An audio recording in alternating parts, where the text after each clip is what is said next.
frères et sœurs en Jésus-Christ, je vous salue tous dans le Seigneur. J'ai reçu plusieurs paroles, j'ai reçu plusieurs enseignements en ce qui concerne la mort spirituelle et en ce qui concerne le réveil spirituel. Et j'aimerais partager cela avec le peuple de Dieu. J'aimerais partager cela avec les enfants de Dieu. J'aimerais partager cela avec l'ensemble du corps de Christ.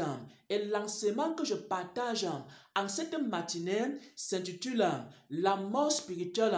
Comment savoir si tu es un chrétien qui est mort spirituellement ou alors si tu es un chrétien qui est vivant spirituellement? Comment savoir si ton église est morte spirituellement ou alors si ton église est vivante spirituellement? On va donc définir ici les caractéristiques de la mort spirituelle. On va aussi définir les caractéristiques de la vie spirituelle. On va s'appuyer ici sur un passage des Saintes Écritures. On va s'appuyer sur Joël 2 au verset 28. Et on va lire. Après cela, c'est Dieu qui parle ici.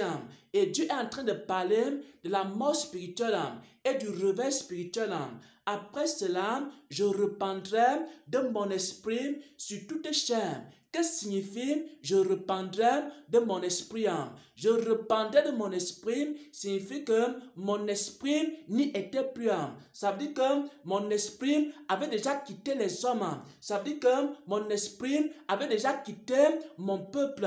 Et maintenant, je vais vous poser une question. Lorsque l'esprit a quitté une personne, cette personne est vivante ou alors cette personne, elle est morte. Pourquoi? Parce qu'une mort, c'est quelqu'un qui n'a pas l'esprit. Lorsque quelqu'un meurt, l'esprit quitte son corps. Lorsque quelqu'un meurt, l'esprit n'est plus en lui. Lorsque quelqu'un meurt, son corps devient quoi? Un cadavre. Un corps sans âme, un corps sans esprit, c'est un corps mort. Une église sans âme, une église sans esprit, c'est une église morte. Un chrétien sans âme, un chrétien sans esprit, c'est un chrétien qui est un chrétien mort. Et dans Joël 2, au verset 28, le Seigneur est en train de dire que dans ces derniers jours, il va répandre son esprit. Dans ces derniers jours, il va remettre son esprit.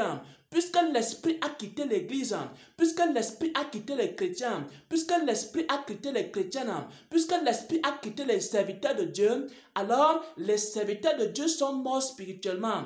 Parce qu'un mort, c'est un corps sans âme, c'est un corps sans esprit. Un mort, c'est une église sans âme, une église sans l'esprit de Dieu. Et maintenant, un serviteur de Dieu mort, c'est un serviteur sans âme, c'est un serviteur qui n'a pas l'esprit en lui. Et maintenant, comment est-ce que Dieu va réveiller l'église? Comment est-ce que Dieu va réveiller les chrétiens? Comment est-ce que Dieu va ressusciter les morts? Il va faire quelque chose. Il va accomplir quelque chose. Il va accomplir une promesse. Il y a la puissance de Dieu qui arrive. Il y a la gloire de Dieu qui arrive. Mais Dieu va accomplir Joël 2, verset 28. Dans ces temps la fin, il dit ici que je reprendrai de mon esprit sur toute chair. Vos filles et vos filles vont prophétiser. Dieu va vous revêtir de son esprit. Dieu va vous remplir de son esprit. Parce que vous n'avez plus la vie en vous. Parce que vous n'avez plus la grâce en vous. Parce que vous n'avez plus la puissance en vous. Parce que vous n'aviez plus ces choses en vous. Alors, Dieu a dit ceci dans ces derniers jours, pour que vous soyez capable de survivre dans un monde méchant, dans un monde impie, dans un monde unique. Il va faire quoi? Il va donner son esprit à son peuple. Et quand il va donner son esprit à son peuple, il y a quelque chose qui va se passer. Il dit ceci, vos filles et vos filles vont commencer à prophétiser. Il y aura des grands prophètes dans ce temps de la fin. Il y aura des hommes et des femmes qui vont prophétiser. Parce que Dieu va répandre son esprit. Il y aura un réveil spirituel. Tous ceux qui étaient morts et qui ne prophétisaient plus, ils vont être encore remplis de l'Esprit de Dieu. Ils vont recommencer à prophétiser. Et vos veillards auront des songes. Dans ces derniers jours, Dieu va répandre un esprit de révélation. Il y aura des hommes et des femmes qui auront des songes.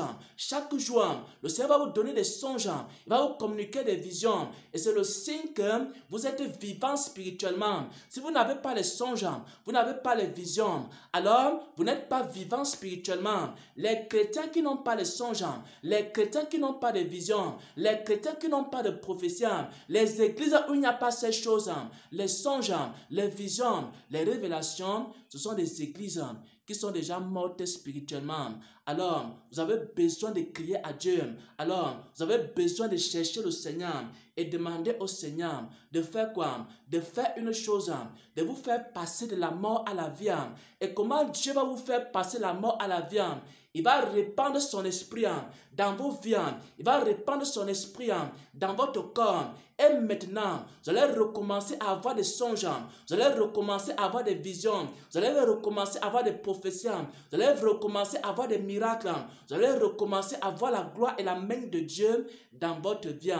Et maintenant, c'est ainsi que vous allez être vivant spirituellement. Et c'est maintenant que votre église va être vivante spirituellement.